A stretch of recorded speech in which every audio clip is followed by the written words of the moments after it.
Shalom everyone, it's Friday again, and this time it's Parashat Vayetze. In our Parashat Vayetze, we have the story of Yaakov on his journey out of the land of Israel, all of his adventures out there in Haran with Lavan and with Leah and Rachel, and all of the different escapades of the sheep and the sons and the birth of all his children. And then we find him returning at the end of the parasha back into the land of Israel, ready to meet with Esav, ready to again face Parashat Toldot, the previous parasha, and all of the mess that was left behind with his brother and the brachot. In this parasha, we really have a whole arc of him leaving and coming back. And Yaakov, you could say, lives a very stressful life. And he himself even says that later on, at the very end of Sefer Bereshit, when he meets with Paro asks him, the king of Egypt asks him, "How old are you?" And Yaakov says, "Oh, I'm old and I've had a terrible life, and it's been a heck of a journey." In our parashiot, in our parasha specifically, we really see that that is the case. And I want to focus in on a certain vibe that exists in the parasha that I don't think we've really heard in previous parashiot until now. We read text, and the text is very two-dimensional.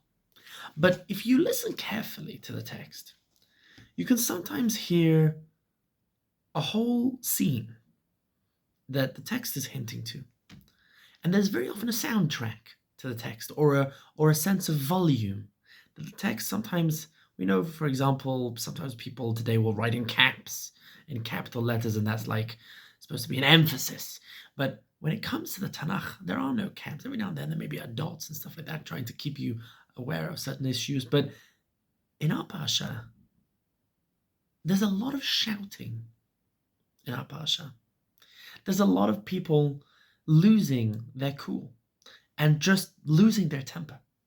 And I noticed that it happens a lot in our parasha, and I think it's partially because of the stressful environment that is involved.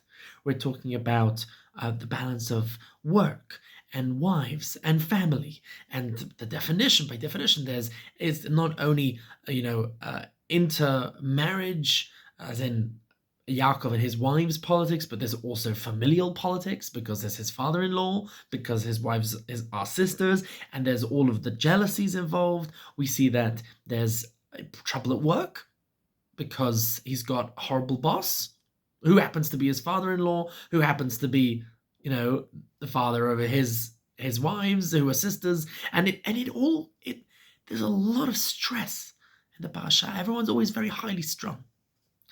And we often find the parasha describing big blowout scenes, sometimes more famous than others. The most famous, I'd say, is at the end of the parasha, when Yaakov leaves and he runs away with his family. It's his family. And yet Lavan comes chasing after him, and we see, Vayomer Lavan leYaakov, Me asita? What have you done? Vatignov et levavi. You've stolen my heart, and you've taken away my daughters as if they're captives of war. There's hyperbole, there's extreme language, there's exaggeration. And you wronged me. Why have you? And you didn't tell me. I would have sent you with happiness, with songs, with drums and music. And you didn't even let me kiss them goodbye. You really messed up this time. What I could do to you. You could just see him waving his fist in the air. And I had a dream, and the God came to me in the dream, and he warned me, don't you dare. But you've gone. Because you care about your father or something of the sort. Why have you stolen my gods? But you can see this is just there's froth, there's anger, and Yaakov responds Vayomer Yaakov, Vayan Yaakov, Vayomer Lavan, Ki yareti, ki amati. He explains his apologetics because I said, I was worried, maybe this, maybe that, and no can do. Lavan starts tearing up Yaakov's camp, looking for the Trophim, the certain thing that was stolen from him. A whole story. I recommend you look at it in the parasha. And we see at the end he doesn't find it, and he accuses Yaakov of stealing it, and he's searching everywhere. And then when he comes out and he hasn't found it, and he's just lost his cool with Yaakov, and Yaakov has been trying to keep his head. Vayichar Yaakov, and now Yaakov loses his temper. Vayarev belavan, and he goes at Lavan. Vayan Yaakov, Vayomer Lavan. You can just see. It's like Vayichar Yaakov, Vayarev Lavan, Vayan Yaakov, Vayomer Lavan. There's this you could just he's prodding him with his finger in his chest, and he's saying, Ma pishi o ma chatati. What is my sin? What have I done wrong? Ki dalakta acharai, because you chase me. Ki mashashlet kol kelai, because you've gone through every single of my belongings. Ma matzata mikol klei beitecha. What have you found that's yours? Sim kon neged achai v'achicha. Put it here, show us, prove it. And let they all see. And then he goes on a rant. I'd say this is probably the best rant in the Tanakh. For 20 years I've worked for you. Your sheep have been fine. They've been in great condition. I never took a single thing from you. Every single thing that went wrong, I took it on my account. Gunavti yom vegunavti laila. You can just see he's even rhyming. He's on a flow. He's spitting rhyme. Yaakov has lost his temper. In the day it was hot, and at night it was freezing. And I hardly slept. I worked for you 20 years. For both of your daughters, 14 years. And for 6 years I worshipped, not worshipped, but I worked for your for the sake of your sheep. And you've changed my accounts 10 times over. You've messed me around. And now he's waving his fist in the air and he says, if it wasn't for the God of my fathers, Lulei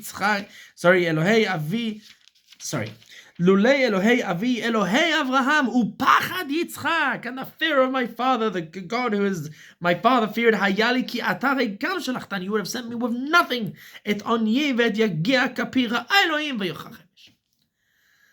Screaming back and forth, Vayomer Lavan, Vayan Lavan, Vayomer Yaakov. And then Lavan responds to Yaakov, Habanot bnotai, V'habanim banai, V'atzon tzoni, V'chol asher ata roeh liu. The girls are my girls, and it's my grandchildren, and it's my sheep, and everything you see here is my... Literally, you can imagine the scene. The words are words, but the volume speaks for itself. And then they come, let's sort this out. This is very reminiscent. This moment of Vayichar Yaakov is actually reminiscent of a previous case where there's another blow up in our parasha with the same phrase. Here it says Vayichar Yaakov Vayarev Lavan, and earlier we find in the previous chapter when Yaakov is trying to deal with his two wives, Rachel and Leah, that Leah is having tons of children. Rachel is not. Rachel is getting very frustrated. She's getting jealous. She's having trouble. Vatire Rachel ki lo yalda leYaakov. She hasn't given Yaakov any children. Vatekane Rachel ba'achota. And Rachel is very jealous of her sister. Vatomer el Yaakov. And she goes to Yaakov and she says to Yaakov, Hava li banim. Give me kids. I want kids. V'im ein meta anochi, or I'm going to die. She boils and boils and boils, and then she explodes. All of it against Yaakov.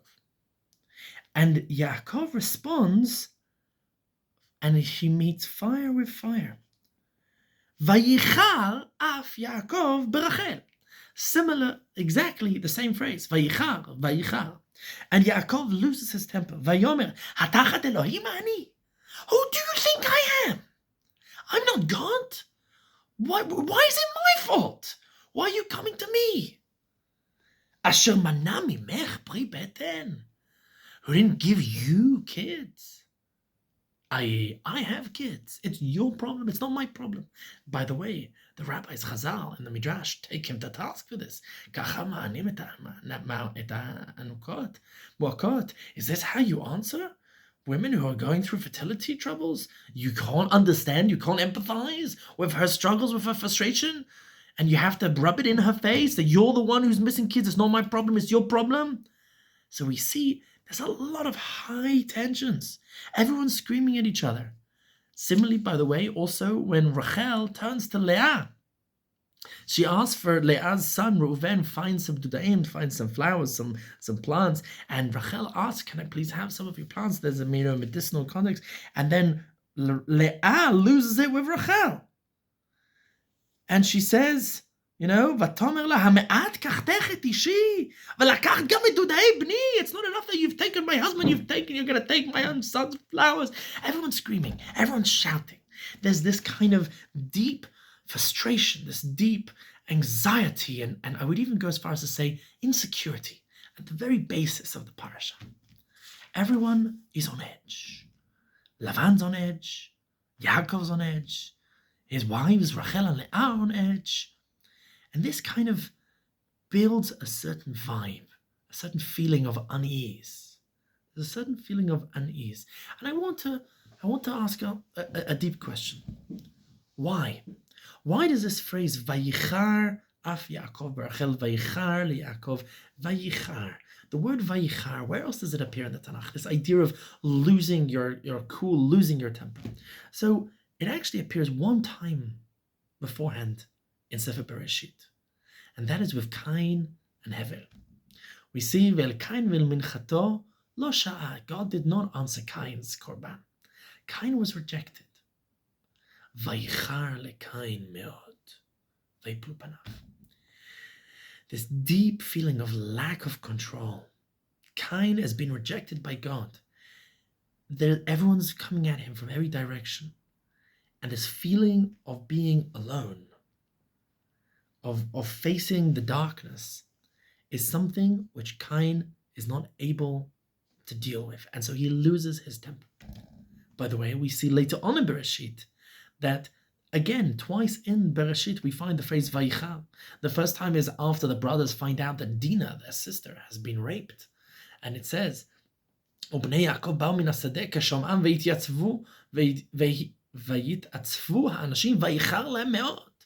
They're very... how dare they do such a thing? This feeling of deep frustration and hopelessness and feeling unable to fix the situation. They're thrown into this terrible, terrible, tragic situation, and they are pushing at the boundaries. Likewise, when Potiphar finds out that his wife is accusing his servant of trying to rape her, it says, "Vayi kishma Adonai v'divrei ishto asher dibra alav gadvarim ha'ele asher asa li avdecha vayichar apo." Potiphar loses it. How dare? He's out of control. When it comes to Sefer Bereshit in general, one of the things that we learn from Sefer Bereshit is how to deal with situations. It's literature in general, and biblical literature in particular, is there to try and give us a window into the human soul. And not for nothing is our parasha full of people losing their cool, losing their temper. I think it really calls for us to understand why. I understand why Cain was upset. I understand why Lavan was upset. I even understand why Yaakov was upset with Lavan. Very justified. And so it's Potiphar, and so the brothers with Shechem and Hamor about Dinah. The one I think that really calls to us into that really brings us close to home, that I want to address, is why was Yaakov upset with Rachel? Rachel comes and she pours all of her anguish onto Yaakov, and Yaakov loses it. And I think here is actually hidden a very beautiful idea. Yaakov is very deeply frustrated that Rachel, his beloved wife, has no children. We'll see later on just how connected he is to Rachel's children, how much he loves Rachel's children, whether it's Yosef, who he gives extra special treatment, maybe too much, and Binyamin, who he, like, Va'azav et aviv v'met, very reminiscent of Im ayin meta anochi. There's this deep bond, and it's the depth of the anguish. Yaakov, I think it's the first place where we see that Yaakov is not able to control his emotions. When faced with the anguish of Rachel, he's not able to contain her and to embrace her and to try and comfort her. He explodes back because deep inside him there is this silent volcano of feeling. And he says, "Atachat Elohim ani," I'm not God. And really, to a certain degree, there's a feeling of, I wish I was. I wish I was. I wish I was able to fix the problem. I wish I was able to save you. But he is so deeply frustrated with his own lack of ability to save Rachel. And that will be a theme throughout. And I think one of the things that we find with Yaakov is that there is a curve. There's a learning curve. When we meet the second time that he meets a big blow up with Lavan, he gives it a chance. He tries and calms Lavan down. He does try and meet him and empathize with him and understand and say and explain and try and cool. And then when Lavan keeps going, it blows up.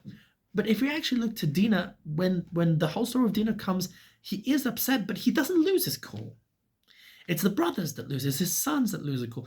I think there's a feeling here that Yaakov, over the course of his life, as we mentioned, this trajectory from leaving as a child and coming back and facing Esav, there is this deep message that we're learning of how to somehow ideally try and work on internalizing Yaakov, internalizing his own role. I'm not God. I'm not in control of everything. I can't fix everything. And trying to work with the challenges of life and meet them as they come along. And I think that's something that we can really learn and try and appreciate. To get, when we get angry, we first have to ask ourselves, why are we getting angry? What is the deep underlying fear or frustration that is causing that? And how can we answer that? I think maybe that's something that we can take from all of the shouting going on in our parasha. Shabbat shalom.